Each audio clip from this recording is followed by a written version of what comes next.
नमस्कार दोस्तों, राधे राधे, हरे कृष्णा। चीकोज रेसिपीज में एक बार फिर से आप सबका स्वागत है। तो आज की जो वीडियो है ये आप लोगों के काफ़ी सवाल, जो एक ही सवाल है वो बार बार काफ़ी लोगों के आ रहे थे, तो सोचा कि चलो उस सवाल के ऊपर एक वीडियो ही बना दी जाए। तो आप लोगों का सवाल था कि मैम क्या तिलक लगाने के लिए और कंठी माला धारण करने के लिए यानी कि तुलसी माला धारण करने के लिए क्या हमें दीक्षा लेनी ज़रूरी होती है।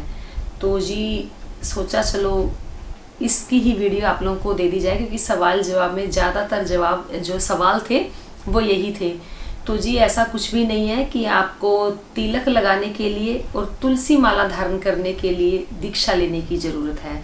तो जी तिलक आप कोई भी लगा सकते हैं। अलग अलग संप्रदाय के जो तिलक हैं वो भी अलग अलग होते हैं।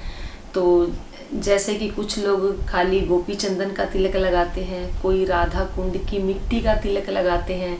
तो उनके तिलक से ही पता लग जाता है कि ये किस संप्रदाय से संबंधित है या किस संप्रदाय से संबंध रखते हैं।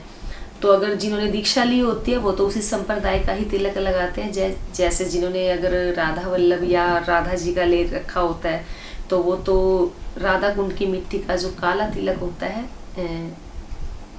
ठाकुर जी के चरण बने जैसे सीधे और बीच में एक तुलसी मैया, तो इसका तिलक लगाते हैं। और कुछ खाली गोपी चंदन का तिलक लगाते हैं, कुछ केसर चंदन और गोपी चंदन को मिक्स करके तिलक लगाते हैं। यानी कि कुल मिलाकर यही है कि अलग अलग संप्रदाय का तिलक भी अलग अलग होता है। लेकिन हम गृहस्थ जीवन में रहते हैं, अगर हमने कहीं दीक्षा नहीं ली है तो हम एक सिंपल गोपी चंदन में केसर चंदन मिक्स करके या खाली गोपी चंदन का तिलक अपने मस्तक पर धारण कर सकते हैं। और तिलक लगाने के लिए हमें किसी भी प्रकार की कोई भी दीक्षा लेने की ज़रूरत नहीं होती। फिर बात कर लेते हैं तुलसी माला की। क्या तुलसी माला पहनने के लिए हमें दीक्षा लेने की ज़रूरत होती है? तो जी ऐसा भी नहीं है कि जिसने तुलसी माला धारण की हुई है उन सब ने दीक्षा ली हुई है, ऐसा ज़रूरी नहीं है। हाँ, कहते हैं कि जिन्होंने 3 माला लपेटकर गले में डाली होती है उन्होंने दीक्षा ली होती है, या जो 2 माला को गले में 2 बार लपेटकर या एक बार ही लपेटकर जो डालते हैं उन्होंने दीक्षा नहीं ली होती है। और वैसे भी तुलसी माला धारण करने के लिए दीक्षा की कोई भी ज़रूरत नहीं होती है। तुलसी माला और तिलक ये दोनों चीज़ें आप बिना दीक्षा के भी कर सकते हैं। वैसे तो हर वैष्णव को, हर हिंदू को अपने मस्तक पर तिलक जरूर लगाना चाहिए, चाहे वो केसर का तिलक हो, चाहे रोली का हो, कुमकुम का हो, गोपी चंदन हो या कोई भी तिलक हो, अपने मस्तक पर तिलक जरूर धारण करना चाहिए। क्योंकि मस्तक पर तिलक धारण करने के बहुत फ़ायदे होते हैं, आध्यात्मिक दृष्टि से भी और वैज्ञानिक दृष्टि से भी। तो इसके ऊपर भी वीडियो मिलेगी आपकी कि तिलक लगाने के क्या क्या फ़ायदे होते हैं। तो और गले में तुलसी माला जरूर धारण करनी चाहिए, क्योंकि तुलसी माला धारण करने के भी वैज्ञानिक और धार्मिक दृष्टि से यानी कि आध्यात्मिक दृष्टि से दोनों से ही बहुत फ़ायदे होते हैं। क्योंकि तुलसी माला गले में धारण करने से हमारा अंतर्मन शुद्ध होता है। तुलसी माला धारण करने से हमारे ठाकुर जी प्रसन्न होते हैं। तुलसी माला धारण करने से हम हर प्रकार के विकारों से बचते हैं। हाँ, तुलसी माला धारण करने का नियम यही है कि आपको जब तुलसी माला जो धारण करेगा उसे सात्विक भोजन करना होगा, यानी कि चाय, कॉफ़ी, किसी भी प्रकार का नशा, मांसाहारी, प्याज, लहसुन, इन सब का त्याग करना होगा। फिर आपको तुलसी माला धारण करनी होगी। तो जी मैंने तुलसी माला धारण की है। मैं पहले प्याज लहसुन खा लेती थी, लेकिन अब काफ़ी सालों से तुलसी माला मैंने धारण की है।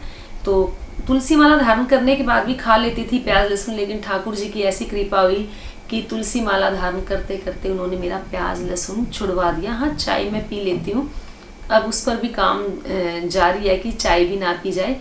तो बाकी तो जो होता है हरि की इच्छा से ही होता है। तो तुलसी माला धारण करने की यही नियम होते हैं। तो बाकी यही कहा जाता है कि अगर एक बार तुलसी माला गले में धारण कर ली जाए तो किसी भी परिस्थिति में या किसी भी स्थिति में तुलसी माला को नहीं उतारना चाहिए। तुलसी माला को जब भी गले में धारण करें, गंगा जल से धोकर उसको अपने गले में धारण करनी।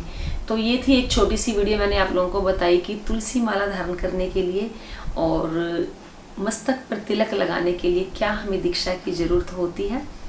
तो वीडियो आप लोगों को मिलेगी बिल्कुल साधारण सा सरल सा मैंने जवाब दिया, कोई बहुत ताम झाम भी नहीं है। आजकल पूजा भी जो मेरी होती है बड़ी सीधी सादी होती है, क्योंकि आज का जो समय चल रहा है वो ज़्यादा से ज़्यादा मानसिक जाप का है।